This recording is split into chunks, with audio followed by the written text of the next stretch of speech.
All right, folks, CLG here. This is my favorite time of year, actually. Well, to stay inside, that is. So this is the backyard of the CLG studios. It's not my backyard, it's the condominium complex. And I'm overjoyed to be here. Getting my financial situation under control. So I'll be able to stay here until the end. But you can't see it. There's usually deer. Well, there's their tracks. This is the deer highway. They come running through here. They're all over the place. But there's also, it's kind of like a wildlife refuge back here.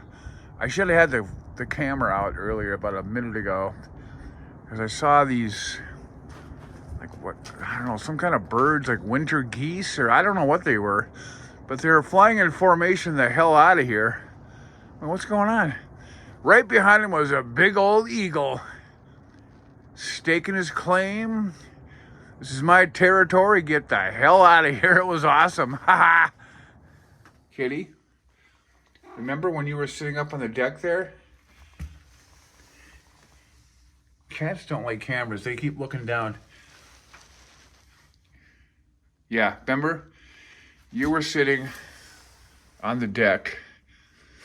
And the other kitty cat, the white cat that's no longer here. And big old eagle boy came, I don't know, he came swooping down, did a like he was doing some recon to come back and grab that cat and drag him off the deck, man. I was like, oh, okay. The hunt is on. Remember that, kitty? You're almost eagle meat. Kitty, no one wants to see your butt. There he goes. Kitty, what the hell's going on, man? There he is.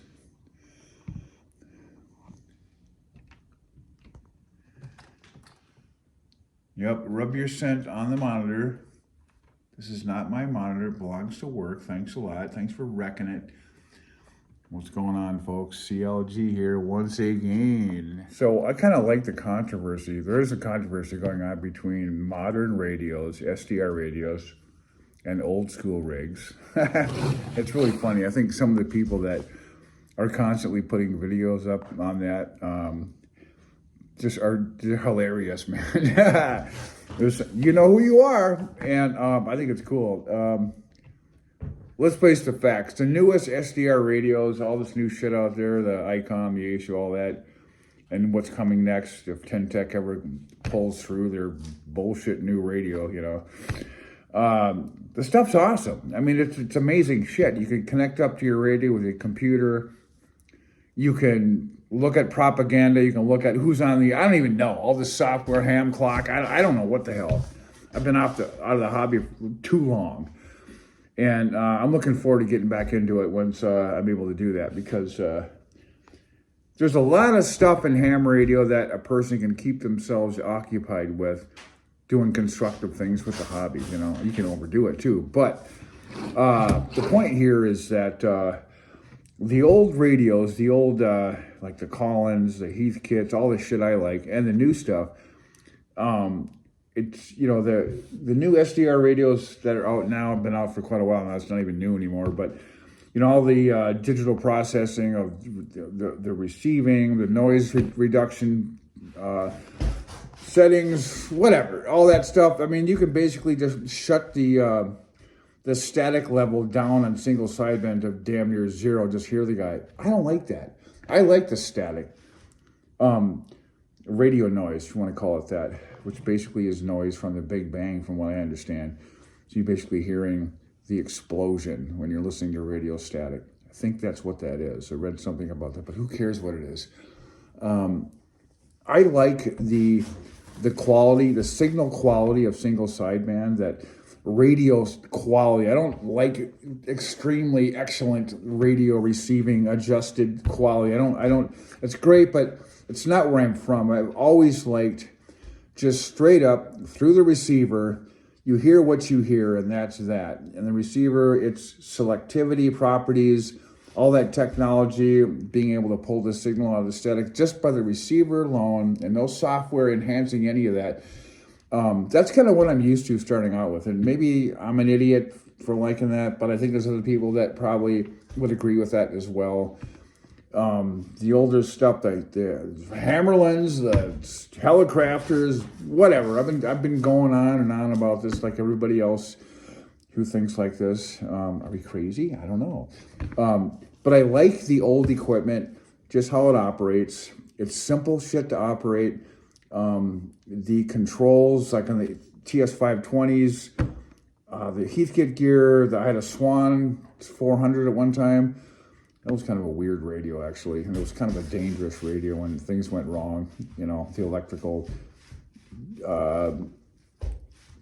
shocks you could get off that. The RF burns were fabulous, but I didn't know how to ground shit properly. But anyway, I just like the older gear. I like the fact of listening to a signal through the static. And if there's too much atmospheric noise, the propagation is horrible, you just don't go on the air. I mean, you come back later, like tomorrow or the next day, you know. And CW, okay, so the whole thing, you don't have to pass a code test to get your license anymore. That's fine. I don't care, you know. I mean, I had to do it. We had to go 13 words a minute to get a general class license back in 1979.